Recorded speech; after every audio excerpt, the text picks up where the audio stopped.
Pessoal, boa tarde a todos.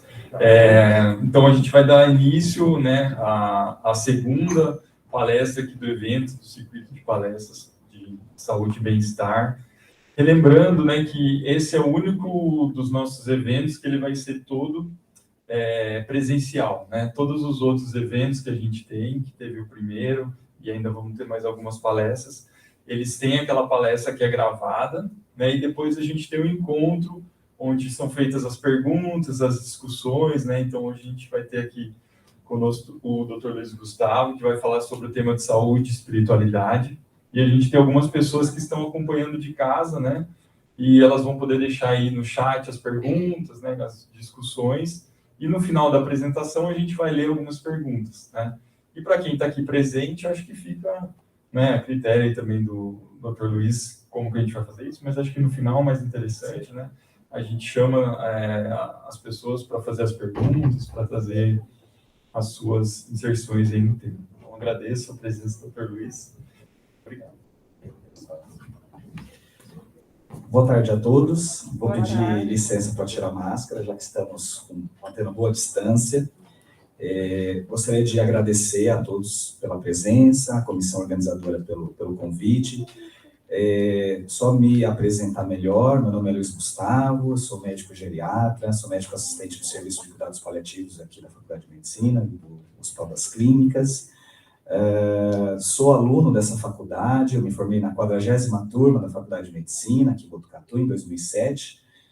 E tem um detalhe muito importante que, quando eu era aluno, no 3º ano, junto com outros colegas, não só da área da medicina, mas de outras especialidades, de outras áreas, nós realizamos encontros anuais sobre o tema saúde e espiritualidade na faculdade. Então, hoje, depois de cerca de 15 anos aproximadamente, ou mais, com grande alegria, né, que eu aceitei o convite de estar falando desse tema extremamente importante, porque na nossa formação como profissional da saúde, nós temos ainda uma carência muito grande para abordar, para estudar os aspectos da espiritualidade e religiosidade das pessoas que são atendidas nos diversos níveis de atenção, seja na atenção primária, secundária ou no hospital terciário como o nosso.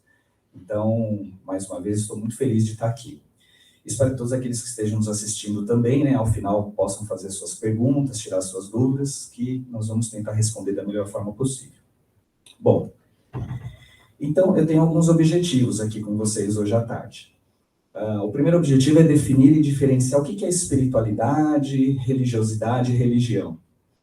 Depois, destacar alguns dados da literatura que demonstram a importância desses aspectos religiosos e espirituais nos desfechos de saúde física e mental.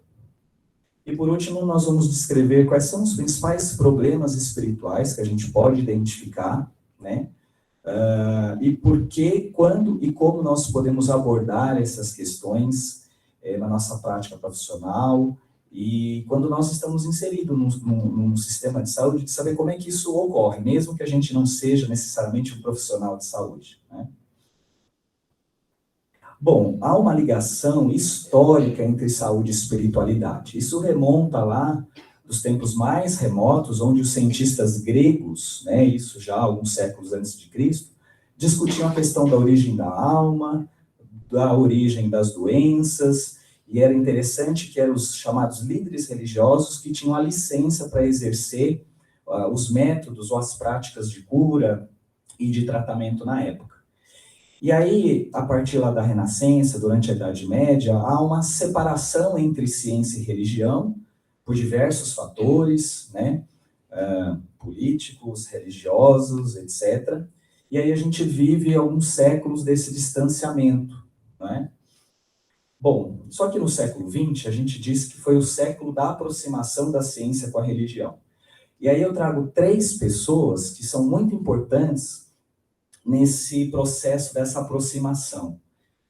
Primeiro, o Dr. Herbert Benson, cardiologista americano, que na década de 70 começa a estudar pela primeira vez os efeitos das práticas meditativas no controle da hipertensão arterial.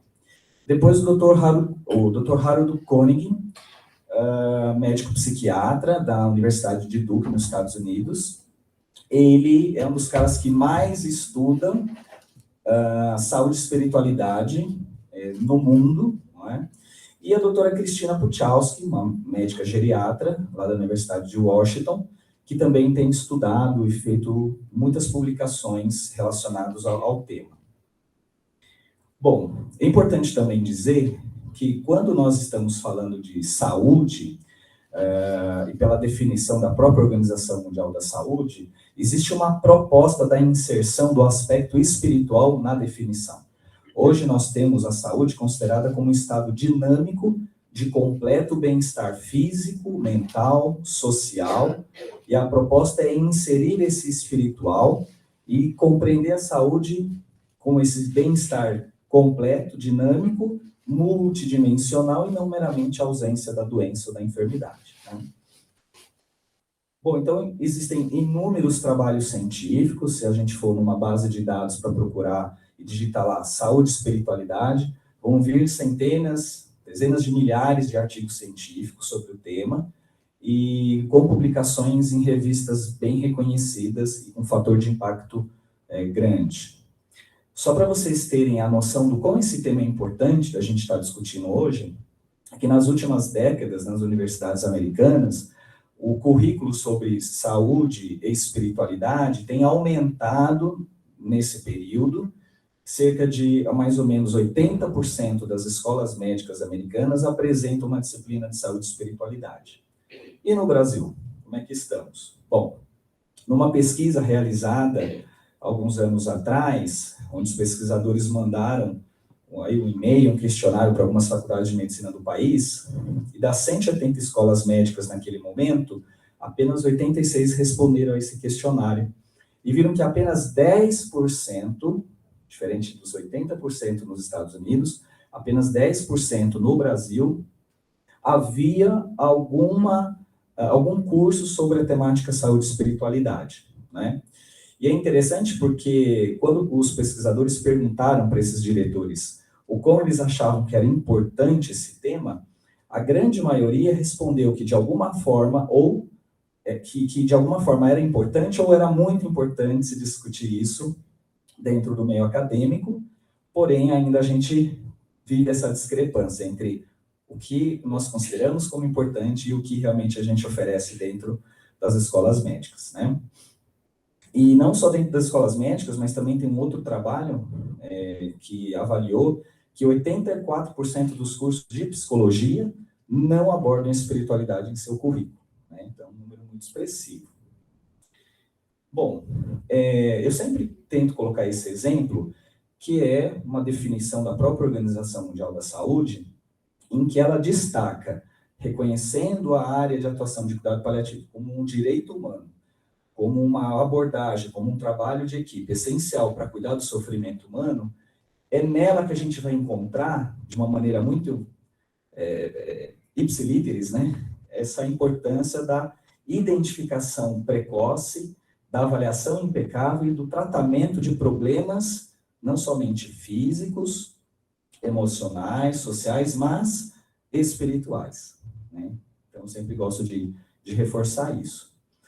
E aí, a própria mãe do cuidado paliativo moderno, que era a Cicely Saunders, uma assistente social, que depois se graduou em enfermagem, e aos 40 anos se forma como médica, e ela desenvolve lá na Inglaterra as primeiras noções do que seria hoje o cuidado paliativo, enquanto filosofia de trabalho, enquanto assistência, enfim, com todas as suas realizações. E aí ela traz para a gente a questão do conceito de dor total, onde aquela pessoa que é portadora de alguma condição crônica, e que essa condição crônica faz com que ela sinta dor do ponto de vista físico, esse aspecto físico ele pode ser potencializado por aspectos psicológicos, sociais e espirituais, e daí mostrando para a gente o quão, né, muitas das vezes, a percepção ou o sentimento da raiva do destino, da raiva de Deus, em relação àquela situação que está sendo vivenciada pela pessoa ou familiar, a questão da dificuldade de encontrar um sentido e um significado naquele momento da sua vida, o medo do desconhecido, o medo da morte, são fontes de sofrimento espiritual e que muitas das vezes vão interferir na manifestação, na verbalização daquilo que a pessoa considera como dor, né? E ela que dizia também, né, que quando um sentimento desolado da falta de sentido é encontrado pela pessoa no final da vida, quando ela perde o sentido da sua existência, aqui se encontra a essência da dor espiritual. É quando a pessoa se sente desesperançosa, né? Para ela não faz mais sentido viver como ela tem vivido ultimamente, né? E, obviamente, que para cada trajetória de alguma doença crônica, seja o câncer, sejam algumas doenças orgânicas, como insuficiência cardíaca, o enfisema pulmonar, o HIV/AIDS, etc., ou os quadros de demência e outras doenças neurológicas, se você tem um curso natural de doença esperado, também você tem um curso natural do sofrimento psíquico, do sofrimento social e do sofrimento espiritual, que vai ser diferente para cada trajetória de doença, né? Portanto, a gente fala geralmente das quatro dimensões do ser e das 3 principais trajetórias de doenças crônicas avançadas, né, que são ameaçadoras da vida. E esse professor de bioética, o Dr. Daniel Sumasi, lá do Instituto Kennedy de Ética, ele diz, né, que a doença é um evento espiritual. E o que ele quer dizer com isso? Ele quer dizer o seguinte, que esse modelo biopsicossócio-espiritual, de oferecimento de cuidados, por exemplo, a uma pessoa, do reconhecimento das suas necessidades, né, ele parte aí, tanto dentro de uma visão biológica, que é o cuidado de sintomas físicos, como dor, fadiga, náusea, alteração do sono, também abrange os aspectos psicológicos, a depressão, a ansiedade, a tristeza, o medo, mas também vai passar pelas questões sociais, da sobrecarga do cuidador, da sobrecarga financeira, do suporte da comunidade, do papel que a pessoa desempenhava tentando quando ela perde essa capacidade de desempenhar suas tarefas, e das relações que envolvem essa pessoa adoecida. Mas também ele alia a esse componente espiritual, dizendo que o sentido, o significado, a dignidade, a esperança, a fé, o entendimento daquilo do que é a comunidade, a conexão, a rede de suporte, a conexão com o outro, consigo mesmo, com o sagrado, com o divino, o sentimento de amor, gratidão e perdão, fazem parte também desse ser e devem ser levados em consideração na assistência e no cuidado, não é? Porque muitas vezes potencializam, inclusive, sintomas físicos, sintomas psíquicos. E aí a gente chega numa parte que é para a gente fazer algumas definições, trazer algumas definições para vocês. A primeira definição é o que é religião. Então, esse grupo do Dr. Harold Koenig define religião como um sistema de crenças e práticas religiosas, privadas ou públicas, realizadas, ou seja, na comunidade religiosa ou dentro da sua casa, observado, obviamente, por uma comunidade relacionada ao transcendente. Você pode chamar de Deus, Maomé, força maior, né? Não importa o nome que você dê. E a religiosidade é o quanto o indivíduo vai exercer essas práticas religiosas de uma maneira organizacional, que é, por exemplo, quando alguém vai na igreja, vai no templo, vai no centro, ou quando essa prática ela é não organizacional, quer dizer, a pessoa assiste a programa de TV e rádio religioso, ela lê a Bíblia, ela lê algum livro religioso, ela assiste algum programa de TV e de rádio religioso, né? E o outro termo, que é mais abrangente, que é diferente de religiosidade e de espiritualidade, de religiosidade e religião, é o termo espiritualidade, que tem a ver com o quê?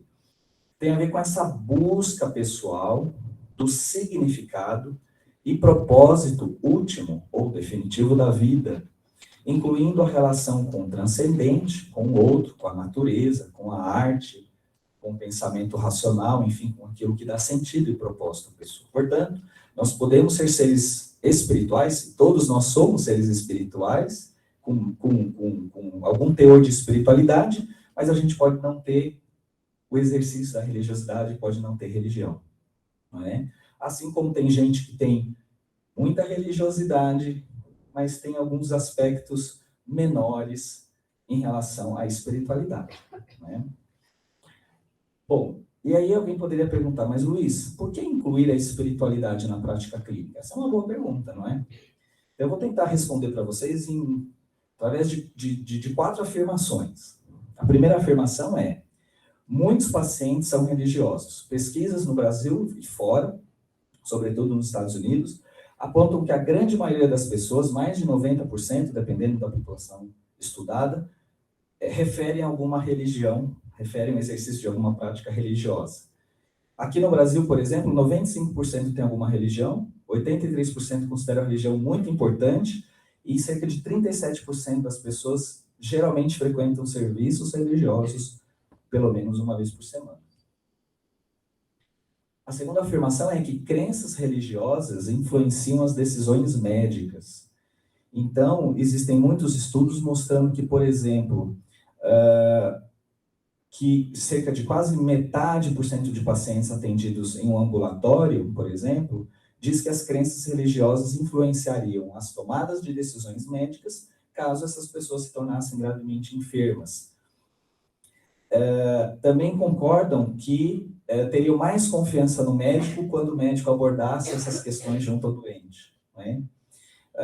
E entre aquelas que acreditam que talvez as crenças religiosas não influenciariam na tomada de decisão, quase 50%, mesmo não considerando que esses aspectos são importantes para elas mesmas, mas elas acreditam que isso deve ser uma prática que deve ser adotada pelos profissionais da saúde, pelos médicos, junto aos pacientes, por considerar que isso pode fazer também a diferença para as outras pessoas que são religiosas, né? Bom, a terceira afirmação é que muitos pacientes gostariam que os médicos e os profissionais da saúde abordassem esse assunto, né? Tem estudos mostrando que até seja o paciente que está no ambulatório ou internado, uma grande maioria acredita que os médicos deveriam conversar sobre esses assuntos, né? Só que muitas das vezes eles referem que poucas vezes eles foram abordados, embora é um grande desejo dos pacientes, mas poucas das vezes eles foram abordados nesse assunto. E a quarta afirmação é que existe uma relação importante entre religiosidade e espiritualidade e saúde, né? Então, durante o século XX, sobretudo com o Dr. Harold Koenig e seus colaboradores, eles examinaram mais de 1.200 estudos até o ano 2000 e examinaram essa relação, né? E a maioria desses estudos encontrou uma correlação positiva, né? Inclusive do ponto de vista estatisticamente. Vou tomar uma água aqui. Então, vamos ver como é que se dá essa relação em diversas áreas da saúde. Vamos lá, ó. Por exemplo, religiosidade e espiritualidade em psiquiatria. Talvez seja um campo onde a gente tem maior evidência científica dos benefícios de algumas práticas religiosas e dos aspectos sobre espiritualidade. Por exemplo, indivíduos que têm maior religiosidade e espiritualidade, geralmente são aqueles que têm menos depressão, menos ansiedade, menos tentativas de suicídio, menor uso ou abuso de substâncias e que experienciam melhor qualidade de vida e alguns estudos mostrando, inclusive em idosos, a remissão mais rápida de sintomas depressivos. Quando a gente vai lá para a cardiologia, por exemplo, a gente encontra também, por exemplo, nesse estudo que envolveu mais de 14 mil americanos, aqueles que tinham uma frequência religiosa maior tinham uma menor prevalência de hipertensão arterial. Idosos que viviam na comunidade e que tinham maior frequência religiosa, né, na igreja, no templo, essas pessoas, nos estudos de segmento, mostrou que, ou evidenciaram que esses idosos tinham 40% menos chance de ter hipertensão arterial diastólica, que é aquela mínima, né? 14/9, a diastólica a 9, por exemplo. Religiosidade e espiritualidade em oncologia, também alguns estudos mostrando que aquelas pessoas que referiam, através de algumas escalas, o maior bem-estar espiritual, eram aquelas que tinham níveis mais baixos de depressão, melhor qualidade de vida, proteção contra o desespero de fim de vida e menor desejo de morte acelerada e maior satisfação com a vida, né? Aqui refere à questão do pedido de eutanásia, suicídio assistido, quer dizer, quanto maior o bem-estar espiritual, menos as pessoas pedem por essas práticas, né? Quando os estudos foram avaliar a questão do papel da religiosidade e da espiritualidade e a necessidade por serviços de saúde. Então, por exemplo, existem estudos também de segmento mostrando que aquelas que frequentam pelo menos uma vez na semana a comunidade religiosa internam 56% menos nos hospitais. Provavelmente porque são mais ativos, cuidam mais da sua saúde, controlam melhor o estresse, a ansiedade, se relacionam mais, evitam menos o isolamento, não é? Dentre outros fatores possíveis, né? As pessoas que também são mais religiosas, geralmente são as que permanecem menos tempo hospitalizadas. Alguns estudos também bastante interessantes que, mesmo levando em consideração a gravidade da doença, nível de funcionamento físico, apoio social, sintomas depressivos, idade, sexo, raça, educação, mesmo levando todas essas variáveis em consideração, se pensa que essas pessoas elas permanecem um menor tempo internadas, né? Em relação à mortalidade, né, que é um desfecho importante, né, tudo que muda a mortalidade chama a atenção, né, de todos nós. Então, 75% de 52 estudos realizados mostrou que pessoas ativamente religiosas vivem mais tempo que as não religiosas. E 12 de 13 estudos que foram bem feitos do ponto de vista metodológico encontraram uma maior taxa de sobrevivência entre os mais religiosos. E essa diferença em alguns estudos chegou a ser de 7 anos. Né? Quem quer viver 7 anos a mais aí? Né? Bom, a questão da religiosidade e da espiritualidade é emoções positivas. Né? Então, também, uma boa parte dos estudos mostrando que aquelas que têm emoções positivas, que conseguem regular-se bem emocionalmente, são pessoas que geralmente são mais religiosas e que têm maior bem-estar, maior propósito de vida, maior satisfação de viver e maior estado de felicidade em relação àquelas que não são religiosas. E aí, olha, quando a gente vai avaliar, por exemplo, desejos de pessoas que têm câncer ao final da vida, uma das primeiras coisas que geralmente, em alguns estudos, apontou para nós que é mais relevante nesse contexto de final de vida é, por exemplo, estar em paz com Deus e ter a capacidade de orar, de rezar. Mais até mais importante do que ter a família presente, do que estar livre de dor, do que ter aquela percepção de não ser um fardo para a família, de confiar no médico, etc, etc. Bom, e aí alguém poderia perguntar, mas Luiz, como é que os profissionais, então, de saúde, médico, etc., vai abordar essas questões espirituais? Então, para isso também existem métodos, existem estratégias adequadas, questionários validados, estudos de como a gente pode fazer isso da melhor forma possível, né? Não só como, mas quando fazer. Será que eu pulei algum slide aqui? Não, é esse aqui mesmo, é o quando, tá? Então, quando nós podemos fazer isso? Daqui a pouco a gente vai chegar no como.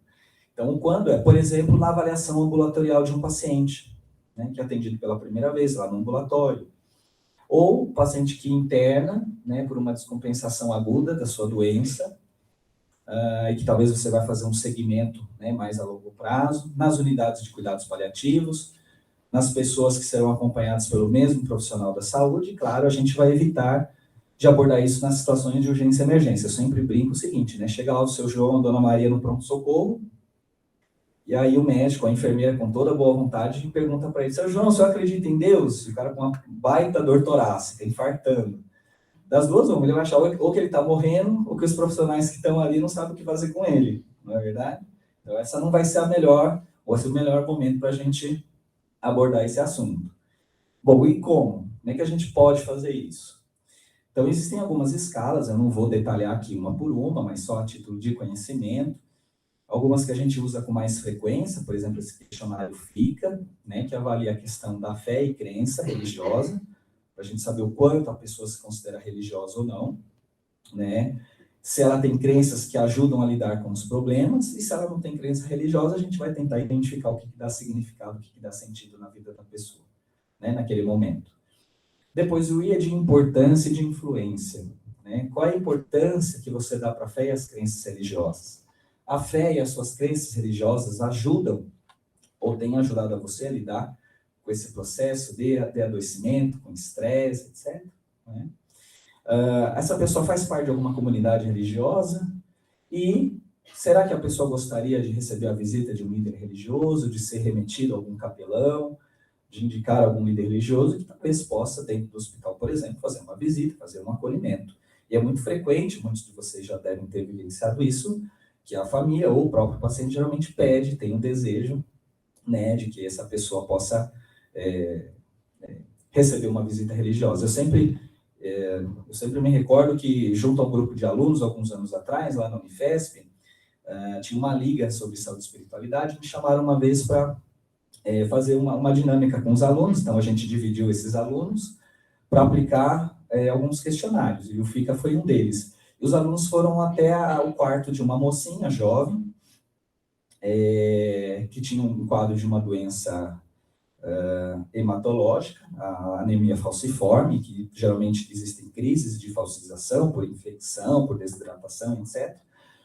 E uma coisa que os alunos conseguiram retirar dessa moça, que nem a equipe de saúde sabia, é que ela ficava muito triste quando ela internava lá no hospital, ela era evangélica, e aí, dependendo do tempo de internação que ela ficava, ela não conseguia receber a visita dos líderes religiosos lá da igreja dela. Ela morava bem distante de onde era o hospital. Então, veja que, através, né, de uma anamnese direcionada, ao ensinar os alunos a fazerem isso, surgiu essa demanda, e aí a gente tentou organizar e fazer isso da melhor forma possível, né? Bom, existem outras escalas, eu vou passar aqui. Essa é chamado Índice de Religiosidade, na Universidade de Duke, nos Estados Unidos, chamada Durrell, onde a gente vai, obviamente, avaliar a religiosidade organizacional, tem a ver com a frequência com que a pessoa frequenta a comunidade religiosa, o quanto a pessoa se dedica em relação ao tempo de atividades religiosas não organizacionais, lembram? Leitura da Bíblia, oração, prece, assistir programa de TV de rádio religioso, e a chamada religiosidade intrínseca, quer dizer, o quão determinadas impressões, né, fazem sentido para a pessoa e ela procura vivenciar aquilo dentro dela ou no dia a dia dela. Por exemplo, em minha vida eu sinto a presença de Deus, né, o quanto isso ocorre. As minhas crenças religiosas estão realmente por detrás de toda a minha maneira de viver. O quanto isso ocorre também, né, o quanto isso é verdade. Eu me esforço muito para viver a minha religião em todos os aspectos da vida. O quanto isso a pessoa também faz, né? Então, é uma escala para a gente poder avaliar a questão da religiosidade, né? Bom, e nas pessoas não religiosas? Então, o profissional de saúde precisa ter muito cuidado e sempre agindo de muita ética, porque o mais importante não é a minha crença, né, religiosa que eu tenho. Ou pode ser que eu não tenha uma crença religiosa, posso ter uma crença espiritual, mas o mais importante é a crença do outro, são os valores do outro, é o que dá sentido, o que dá propósito na vida dessa outra pessoa. Então, a gente precisa ter muita ética, muito respeito em relação a isso. Outra coisa é tentar identificar, como a gente disse, o que dá sentido, o que dá propósito, avaliar que crenças culturais podem ter impacto nesse processo de adoecimento e quais são os recursos, suporte social, familiar, comunitário que essa pessoa possa ter. Por exemplo, após uma alta hospitalar ou durante a sua permanência no hospital, né? Bom, aí alguém poderia me perguntar, Luiz, e quais são as principais barreiras para isso acontecer? Por que os profissionais não abordam, né? Então, também já foi feita essa pergunta em alguns trabalhos, e o que os estudos têm mostrado é que a grande maioria fala que é falta de tempo. Imagina você que está lá na unidade básica de saúde, que você tem que atender um paciente a cada 15 minutos, por exemplo, né? Bom, como é que eu vou abordar isso com o paciente? É uma questão, né? Não que seja impossível, mas é uma questão a ser levada em consideração. Medo de impor crenças religiosas. Dizer que não faz parte do trabalho. Falta de treinamento, verdade. Desconforto com o tema. E religião não é importante para o tratamento médico. Essa daqui a gente já viu que tem que cair fora, né? Não tem justificativa. Aqueles que ainda acham que falar sobre religiosidade, espiritualidade é coisa de conversa de bar, apenas está equivocado. Tem que mudar a sua linha de raciocínio. Bom, e aí, quando a gente está falando de problemas espirituais, a gente vai falar de algumas questões que envolvem, por exemplo, a preocupação existencial, como, por exemplo, a falta de significado da própria vida naquele momento que ele está vivenciando, preocupações relacionadas com a vida após a morte, a procura por uma assistência espiritual. Então, geralmente a pessoa pode dizer, minha vida não tem sentido, eu me sinto inútil. E tem outros, né? O abandono por Deus ou pela comunidade religiosa, a raiva, preocupações com relacionamento seu com a divindade, com o sagrado, alguma questão de crença que está entrando em conflito com o momento vivenciado, não é? Desespero, desesperança, questão do luto ou da perda, da culpa, da necessidade de reconciliação, a busca ou a manifestação de um certo isolamento, as necessidades de rituais religiosos. Então, tudo isso pode aparecer nesse contexto de assistência à saúde, né? E existem algumas intervenções espirituais, não é? Desde a nossa presença compassiva, quando nós estamos ouvindo e dando atenção a alguém, né? A gente tentar avaliar quais são o quão as crenças religiosas e espirituais são importantes na vida daquela pessoa. Você tem algumas práticas de meditação, yoga, né, a massagem, o toque terapêutico, o jorei, né? Enfim, várias outras práticas de imposição de mãos, de grupos, né, de assistência espiritual, arte-terapia, por exemplo, são coisas que vão ajudar, né, a pessoa a trabalhar esses aspectos que dão sentido, que dão propósito, né, a elas. E aí, o que eu queria comentar com vocês aqui é a questão da compaixão e da espiritualidade. E isso envolve todos nós, profissionais da saúde ou não é? Por quê? Porque, no fundo, todos nós, se nós não somos um profissional da saúde, mas quando a gente for atendido por um profissional, a gente espera que esse profissional seja compassivo, né? E a gente já vai falar um pouquinho o que seria isso. E, de alguma forma, geralmente as pessoas que exercem mais esse espírito de compaixão, geralmente elas trazem em si aspectos de sentido, de propósito, de espiritualidade muito grande, né? A gente poderia também chamar de uma vocação interior. Então veja que geralmente algumas dimensões são comuns à espiritualidade e à compaixão, né? Por exemplo, o senso de transcendência, um chamado ao serviço, em ser altruísta, em ser voluntário, né? em tentar dar conforto a outra pessoa, em tentar se guiar por uma força maior, ter o desejo de aliviar o sofrimento de alguém, né? Tudo isso envolve aspectos da espiritualidade, mas também envolve sentimento de compaixão, que é uma atitude, é uma forma de abordar as necessidades dos outros e de ajudar os outros em seu sofrimento. Portanto, todos nós podemos desenvolver essa capacidade em nós, de sermos compassivos. E que, nos dias atuais, a gente percebe que está sendo muito mais difícil da gente desenvolver isso. Então, no meio das nossas atividades laborais, das atividades acadêmicas, institucionais, das relações de gestores, etc., a gente precisa falar sobre isso. A gente precisa falar sobre compaixão. A gente precisa falar em se colocar no lugar do outro. Tentar entender o que se passa com o outro diante, muitas vezes, de uma reação de maior agressividade, de uma fala mais deselegante, de alguém que está mais tenso no trabalho, que está insatisfeito, que está mais isolado. A gente precisa estar mais atento a isso. E claro, né, que esse estar intencionalmente junto à pessoa, né, expressar essa vontade de auxiliar, né, então isso, na verdade, é como se fosse um ciclo. né, que aspectos da nossa espiritualidade levam à compaixão, e quanto mais compaixão, quanto mais atitude para abordar as necessidades do outro, de cuidar do outro, a gente se ressignifica, a gente encontra mais propósito. É muito bacana isso, né? Isso tudo vai levar a bons desfechos para o paciente, para quem é assistido, na percepção de receber um cuidado compassivo, de ter uma percepção de um cuidado voltado, centrado a essa pessoa, da satisfação do paciente em relação aos cuidados, nos diversos níveis de atenção, e do aumento do senso de bem-estar. Até da sensação de cura, não da cura física, mas da cura entendida como o maior bem-estar possível, né?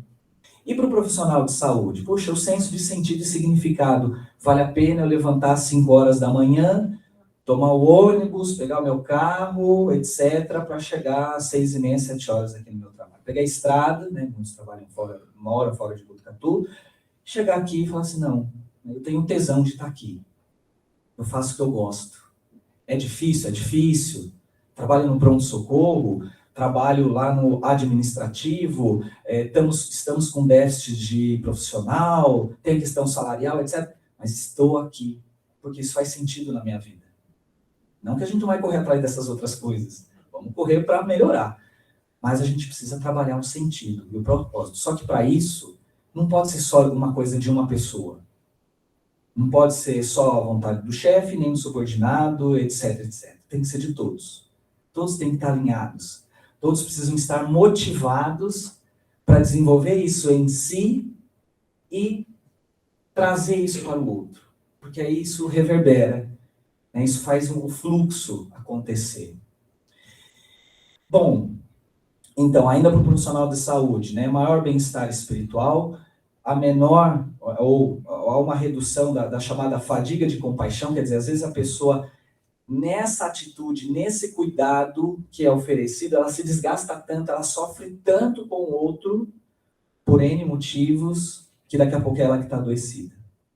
Ela que está sobrecarregada, ela que está depressiva, ela que está ansiosa, ela que não dorme.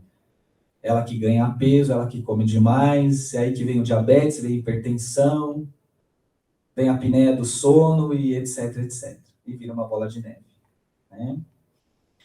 E reduz também, obviamente, o burnout. Então, a compaixão é essa prática espiritual, uma forma de ser, uma forma de servir aos outros, um ato de amor. E a espiritualidade inclui um senso de transcendência, de significado e propósito, um chamado para servir, uma conexão consigo mesmo e com os outros, né? Então, aqui é só uma dica, né, para a gente abrir, antes de abrir para as perguntas, algumas dicas aqui de referências bibliográficas, são 3 livros, essa é a 3ª edição daquele livro, Espiritualidade no Cuidado com o Paciente. Esse é um livro recém-lançado, Tratado de Espiritualidade e Saúde, na qual eu tive a possibilidade de escrever um capítulo também, e o Medicina e Espiritualidade Baseada em Evidências, também outro livro para quem se interessa sobre o tema, tá bom? E essa aqui é a minha pequena, com um cachorrinho lá na Demétria, ela não é nossa, foi emprestado só para tirar foto. Ali está meu e-mail, se alguém quiser mandar um e-mail, uma mensagem, enfim. Vamos abrir agora para as perguntas? Podemos, acho que, abrir primeiro as perguntas para quem está aqui no presencial, e aí a gente abre para quem está em casa. Tudo bem? Quem está remoto.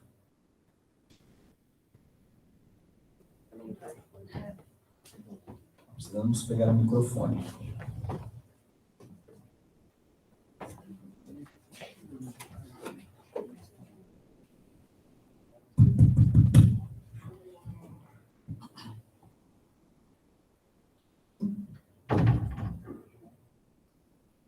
Podíamos começar com alguém daqui, né? O pessoal tem alguma pergunta? Gostaria de fazer? Peraí, só um por vez. Calma.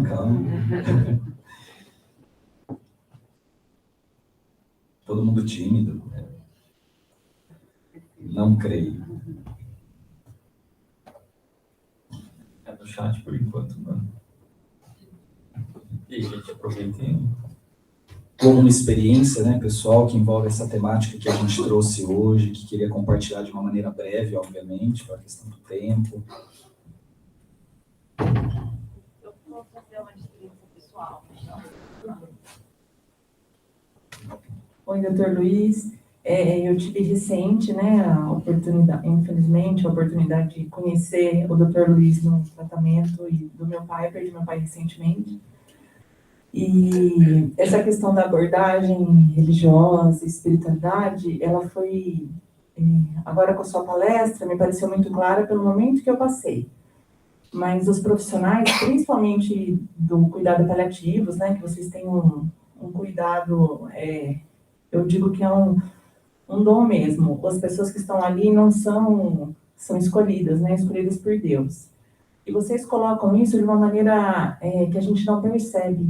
E isso tem um significado, mas para quem está cuidando, a gente não percebe imediatamente, porque não é a raiva de Deus, que eu posso dizer pelo meu sentimento, mas é o fato da gente, acho que está tão esgotada como cuidadora, assim, e de não perceber.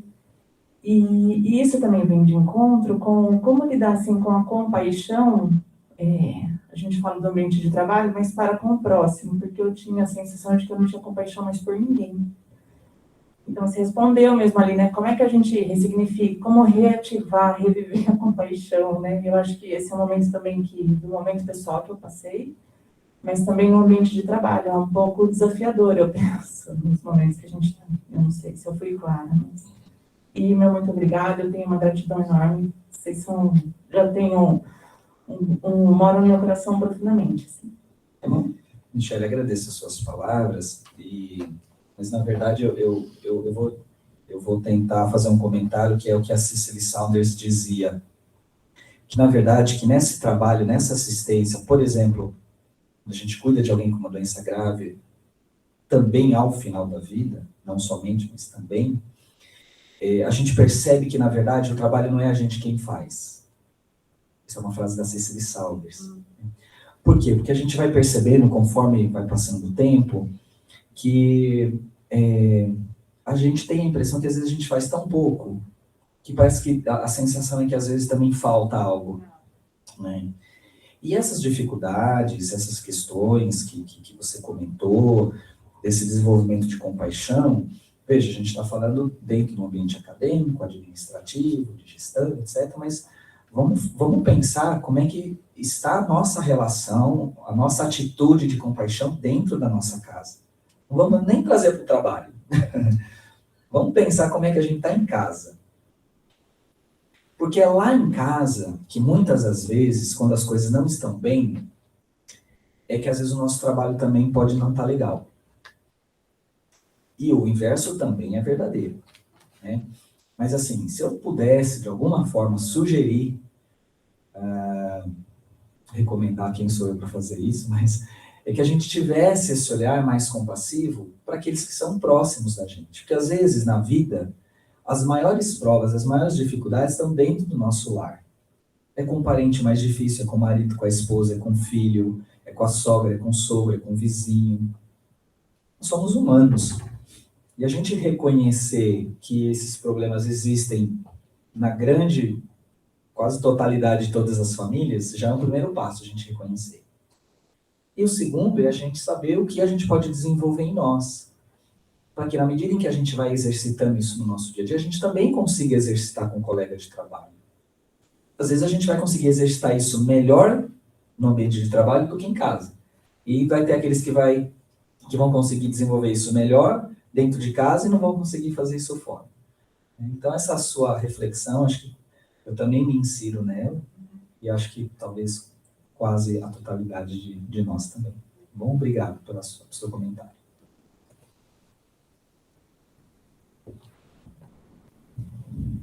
Boa tarde, né? Eu sou a Josi.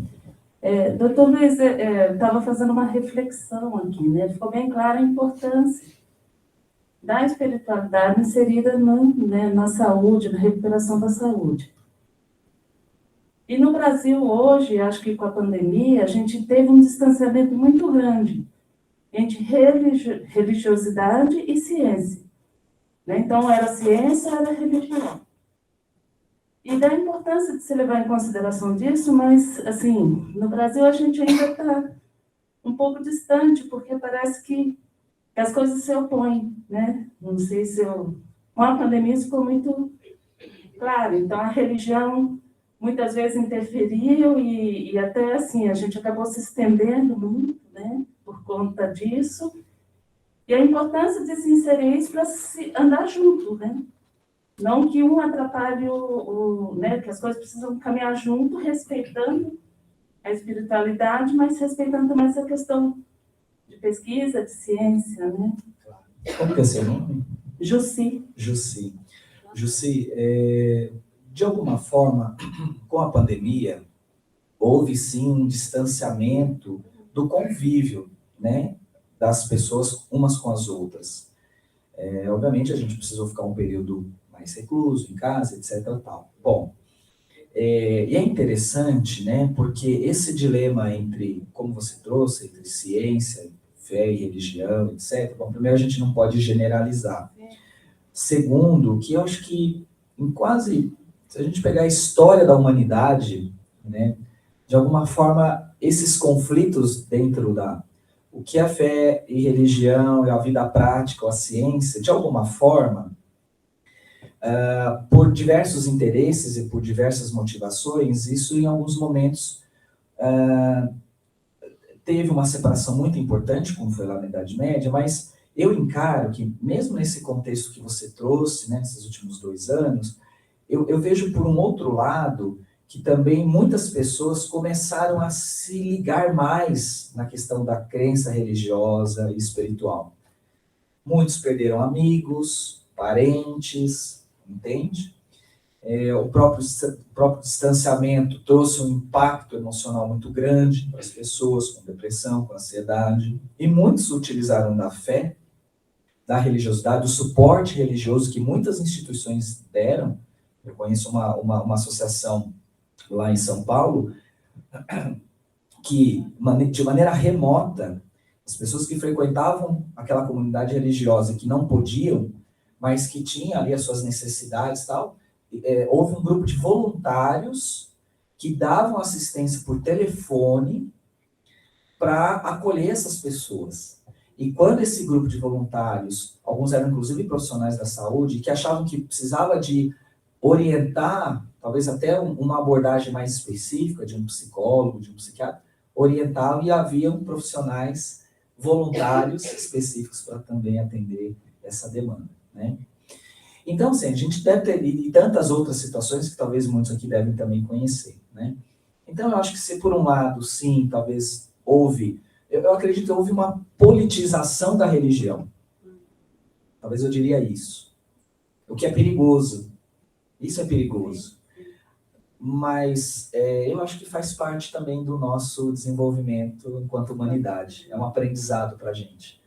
Para que das próximas vezes a gente pense um pouquinho sobre isso, o quanto vale a pena pagar um preço tão caro pela politização da religião, pelo descrédito, né? Pela negação da ciência. Muita gente perdeu a vida por isso, né? Infelizmente. O que mais?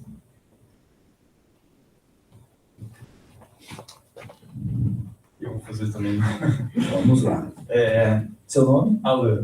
Na verdade, assim, é uma reflexão para terminar numa pergunta, né? Na verdade, eu sou físico. E tem alguns campos aí da ciência que eu vejo que estão mais afastados da religião, da espiritualidade do que outros, né? Por exemplo, no meio acadêmico da física, assim, é quase visto como, se alguém é religioso ou tem uma espiritualidade mais acentuada, é visto como uma coisa depreciada, assim, em relação aos demais, né? Porque a gente, todos os experimentos, as teorias, né, provam algumas coisas que vão nos afastando daquela visão religiosa que muitas vezes você tem quando você era criança, fazia o catecismo e tal. Mas não é a minha linha de raciocínio, né, porque eu acredito muito na espiritualidade e tal, mas isso, na ciência, visto, né, quando você tem isso, você acaba até sendo colocado de lado de algumas conversas e tal. Como você vê essa situação? Tem algumas coisas que eu queria assim, comentar em relação a isso que você falou, que é muito importante que você trouxe. Primeiro, você como físico, Eu vou te dar o maior representante da física que você conhece hoje, que é o Albert Einstein, né? Que ele era um cara extremamente espiritualizado, não é? Passou por várias questões em relação até a sua teoria ser aceita, validada, etc, etc, né? E muitos dos cientistas, né, isso tem alguns trabalhos, inclusive, viu, Alan? Eu sugiro até quem tem interesse assim, sobre isso, existe um grupo, que é um núcleo de pesquisas em saúde e espiritualidade na Universidade de Juiz de Fora, chamada NUPES, NUPES. Um dos coordenadores de lá é o Dr. Alexander Moreira, que é um psiquiatra, e que no Brasil, inclusive ele já veio aqui em Botucatu alguns anos atrás, e ele tem estudado muito, e ele tem participado de reuniões, ele foi o primeiro presidente de uma diretoria de espiritualidade da Associação Brasileira de Psiquiatria. Então, assim, talvez lá você possa encontrar também material, e aí ele discute muito essa questão desse dualismo, religião e tal, e que isso, na verdade, é muito mais um mito do que, na verdade, às vezes, a gente imaginar que sim, existe uma certa resistência, eu concordo com você, mas existe um grupo de pesquisadores muito sérios e que procuram experienciar e testar algumas hipóteses, por exemplo, como a sobrevivência da alma, daquilo que a gente considera como alma, ou o espírito após a morte do corpo físico, de entender que talvez a nossa mente seja diferente daquilo que a gente entende como cérebro, que o cérebro seja a secreção da mente. Então, existem alguns trabalhos que vão além dessa visão reducionista que você está trazendo. Então, é só para, talvez, ajudar você e aqueles que estão nos assistindo e outros aqui na plateia que possam se interessar por essa temática, tá? Quem mais? Alguém remotamente? Temos perguntas? Perguntas não, teve só um agradecimento aqui da Mirella. Gostou muito da palestra. Eu que agradeço a sua presença, Mirella. Muito bem, quem mais? Nossa, tá desse lado. O pessoal ali está mais tímido. Então, boa tarde, doutor Luiz, meu nome é Camila. Então, assim, muitas vezes, né, o termo espiritualidade, compaixão, ele sempre, não fala sempre, mas muitas vezes está relacionado no fim da vida, né, nos cuidados paliativos. É quando a gente se depara com aquela situação, meu Deus, né, assim, onde a gente resgata todas as forças para que a gente consiga. E, assim, pensando na nossa vida, no nosso cotidiano, como que a gente consegue melhorar isso? Eu sou enfermeira do trabalho, e a gente se depara com muitos problemas, né, que os funcionários nos trazem. Então, como que a gente consegue acolher mais, indicar coisas para que eles modifiquem alguma coisa, né, assim, eu consiga agregar mais coisas a eles? Perfeito, Camila. Eu acho que nós identificarmos quais seriam algumas práticas, aquilo que a gente até colocou lá atrás, algumas práticas, por exemplo, de meditação, de reunião, como se fosse uma reunião de equipe, mas que tenha ali um propósito, algo que a gente consiga discutir um pouco sobre como é que está a relação dessa pessoa consigo mesma, como é que está a relação dela com os outros, o próprio incentivo em relação à atividade física, né? Os momentos de leitura, de descanso, dentro do que é possível no próprio ambiente de trabalho, numa conversa. Olha, eu acho que talvez existem inúmeras ferramentas e que às vezes a gente vai precisar assim, de profissionais também mais capacitados, experiências de outros serviços, de outros hospitais, não é?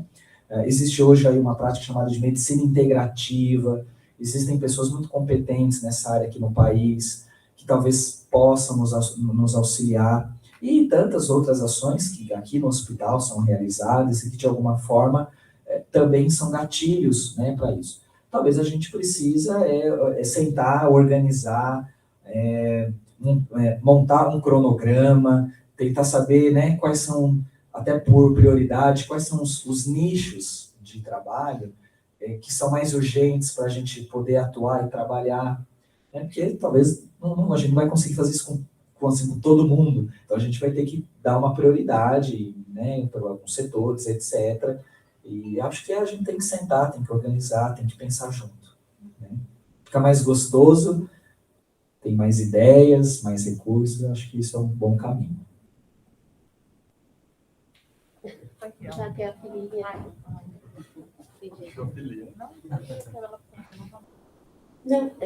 Meu nome é Cristina, eu sou lá da FAMESP. Na verdade, é só assim, uma coisa que eu presenciei. Tem um vizinho meu, ele teve um diagnóstico de câncer de bexiga. E aí ele veio aqui, tudo foi marcado a cirurgia, e nisso ele resolveu ir alguma coisa lá Uma em prática Conchas, religiosa. E aí ele foi, e ela benzeu e falou para ele que ele não tinha nada, que ele estava curado. E aí ele voltou e veio me contar isso, que era vizinho de muda. Eu conversei bastante com ele, falei, olha, continue indo, conversa com ela, mas não abandone o tratamento da Unesp, vá fazer a cirurgia. E ele não veio. E assim, resumindo, ele faleceu em pouco tempo. Então, assim, que eu queria dizer que assim, eu acho que as duas, uma prática não exclui a outra, eu acho que tem que ser um complemento. Então, eu cuido da minha parte espiritual, mas não abandono o tratamento, né? Eu acho que vários médicos, eu estou vendo hoje o SESMIT, por exemplo, tem aquela bioenergética, tudo, eu fui e achei muito interessante, bastante gente falei para entrar na fila para fazer. Porque, assim, tem que ser um complemento. Então, eu vou fazer um pilates? Vou, mas se eu tiver um problema, eu preciso ir no ortopedista. E ele vai me dizer, então, assim, só para dizer que tem que ser uma complementar a outra, não ficar assim, aí eu vou no espiritual, então eu posso abandonar o Unesp. Porque acho que tem que ser complemento e não se tá uma brigando com a outra. Né? Acho que uma frase que resume isso que você está dizendo é assim, nem tanto ao céu, nem tanto à terra. Isso, Resumidamente. Faz os dois, né? Sim, porque quando você alia, né, os diversos conhecimentos, a chance da gente ou curar do ponto de vista físico a doença, ou da gente ter o melhor enfrentamento quando não é possível a cura. Porque, veja, todos nós, a nossa sociedade, ela ainda lida com muita dificuldade em relação à questão da morte. Por exemplo, tem muitas pessoas que falam, né, ainda acabam sem verbalizar. Bom, algumas nem verbalizam a palavra câncer quando elas têm. Sim. Segundo, alguns encaram como uma doença maldita ou uma inimiga a ser vencida. Né? Então, assim, claro, isso tem muito a ver, não estou fazendo nenhum julgamento, mas estou dizendo assim, tem muito a ver com uma pessoa lida com aquela situação, com aquela condição. Né? Como é que foi a experiência de vida, inclusive, dessa pessoa, para que ela, nesse momento da vida que ela está passando, ela enxergue dessa forma. Às vezes é uma pessoa que também está em muito sofrimento, em muita angústia. Né? Às vezes a gente cuida de pessoas muito jovens, com 20 e poucos anos, 30 anos, que tem 2 filhos, com câncer avançado, que vem a falecer. Sim. Então, assim, também, aí vem a questão da compaixão, é de se colocar no lugar do outro, é de se colocar no lugar dessa família, de entender o que a gente pode ajudá-los, a ampará-los, a amenizar o sofrimento, porque ninguém tira o sofrimento de ninguém. Né? O que a gente faz enquanto profissionais, quando a gente dá o suporte a alguém, é ser instrumento para aliviar, para consolar. O que a gente puder resolver, resolve. Né? O que não dá para resolver no sentido que a gente gostaria, a gente tenta enfrentar positivamente. Né? Mas isso a gente também deveria aprender lá na nossa casa, da infância, na escola, ao longo de toda uma vida. E às vezes, quantos de nós a gente para pensar? Se hoje fosse o último dia da minha vida, né? Como é que eu queria viver? Não é? Então, a doutora Ana Cláudia Arantes mesmo, né, veio aqui quando a gente teve aquela inauguração lá do serviço, né, e ela tem um vídeo, ela fala bastante sobre isso, tem um livro, né, A Morte é um Dia que Vale a Pena Ser Vivida, que vale a pena viver, que é isso, assim, isso tem a ver com o sentido que a gente dá na vida. Tem a ver com os nossos valores que a gente foi trabalhando ao longo de décadas, ou de alguns anos, não sei, né? 2-1. Quem que tinha? Agora 2-2. Boa tarde, meu nome é Silmara. Eu gostaria muito, assim, né? Você, como trabalha com paciente, assim, praticamente, como você disse, né? São pacientes que muitas das vezes são jovens, têm família, tudo. Como que você, eu escutei, assim, no final da sua palestra, você falando assim, né? A gente acredita, assim, você não acredita que nós temos um propósito, por exemplo, assim, a espiritualidade te emprestou, né? Como se diz, né? O dom de ser médico, de poder ajudar pessoas, né? Porque quando a gente está nesse meio, assim, que a gente vê muita dor, né? Pessoas, né? Eu, quando trabalhei em Bauru, eu falei assim, que eu passei um tempo lá e quando eu passei num concurso que eu vim embora para Botucatu, né? E eu não tinha certeza do que eu ia fazer. E numa noite eu falei para Deus assim, o que eu faço, né? Porque, apesar de não trabalhar em pacientes terminais, eram pacientes cardíacos e todos graves, né? Dependiam de marca-passo, dependiam de transplante, né? E eu lembro que na última noite que eu trabalhei no estadual, tinha uma paciente de 33 anos, ela tinha 3 filhos e a única sobrevivência dela é que ela conseguisse um coração, né? E eu falei para ela assim, eu preciso... Aí eu estava despedindo da equipe e eu falei assim... E ela levantou com muita dificuldade da cama, né? Ela falou assim, se for para você chorar, eu prefiro que você não vá. Eu falei assim, mas eu tenho que ir. Eu já fiz o que eu tinha que fazer, né? E daí passou uma semana, graças a Deus ela conseguiu o coração. E ontem eu estava em Bauru e eu precisei resolver um problema que eu tinha lá. Eu estava em Bauru e, de repente, alguém me abraçou na rua. E eu olhei assim para aquela mulher e falei, oi, né? E ela pegou e falou assim, você não lembra de mim? Eu peguei e falei para ela assim, ai, moça, desculpa, mas não, né?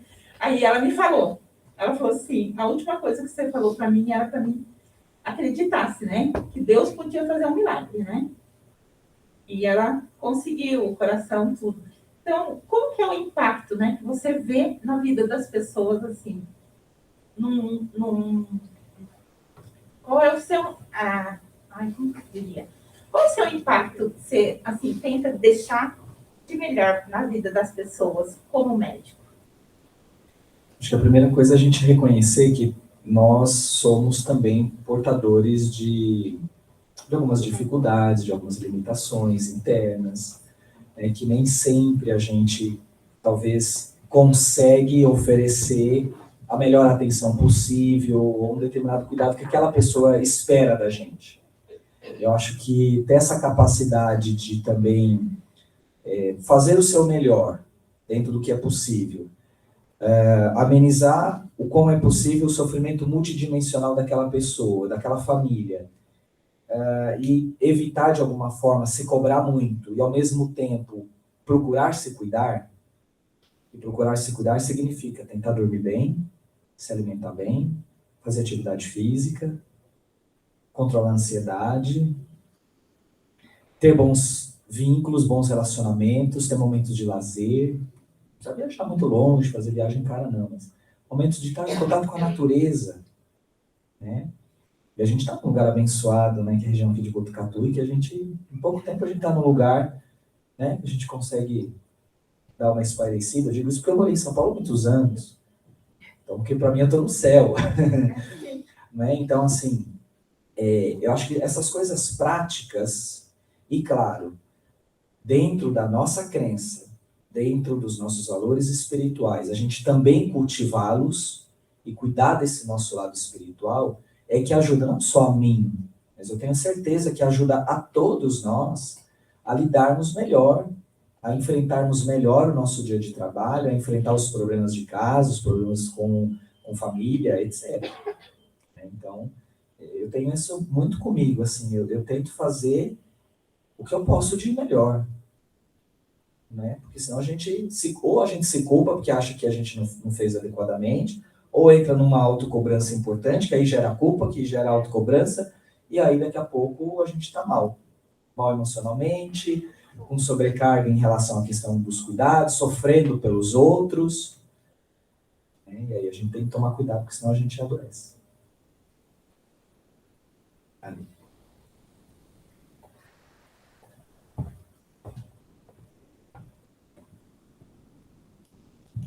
Olá, meu nome é Rivânia, eu sou enfermeira e trabalho aqui no Hospital na Assistência há muito tempo já, né? E assim, eu já trabalhei cuidando de pacientes adultos, na gastrocirurgia, que a maioria tem câncer e tal, e hoje eu atuo na maternidade com as mães, né?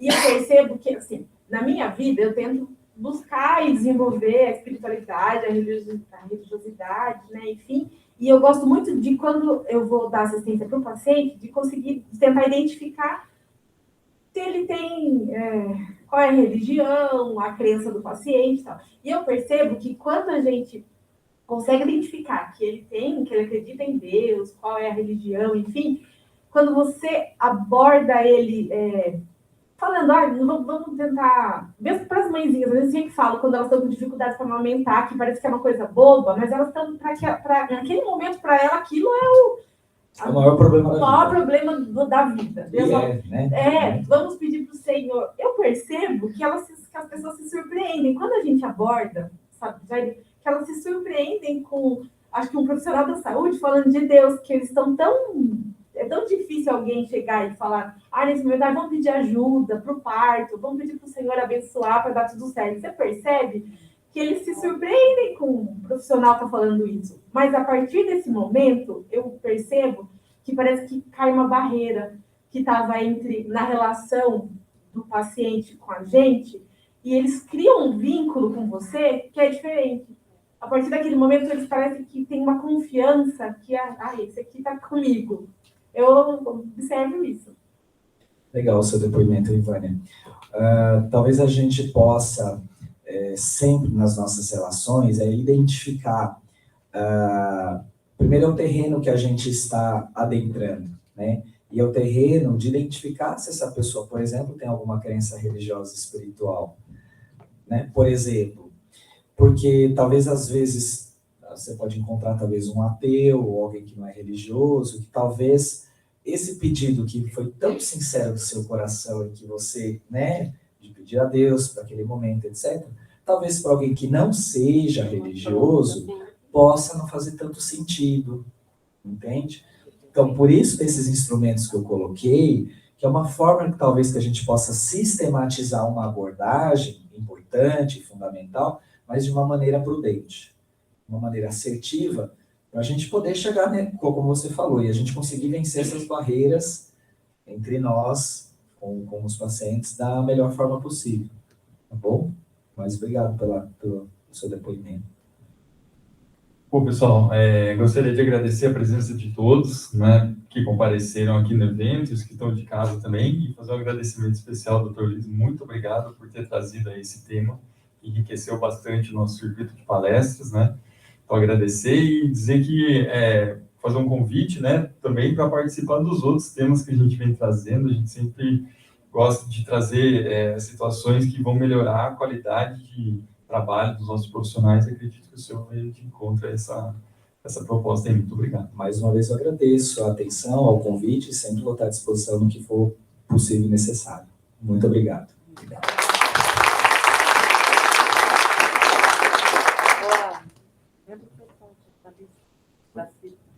Para assinar? Para assinar a lista.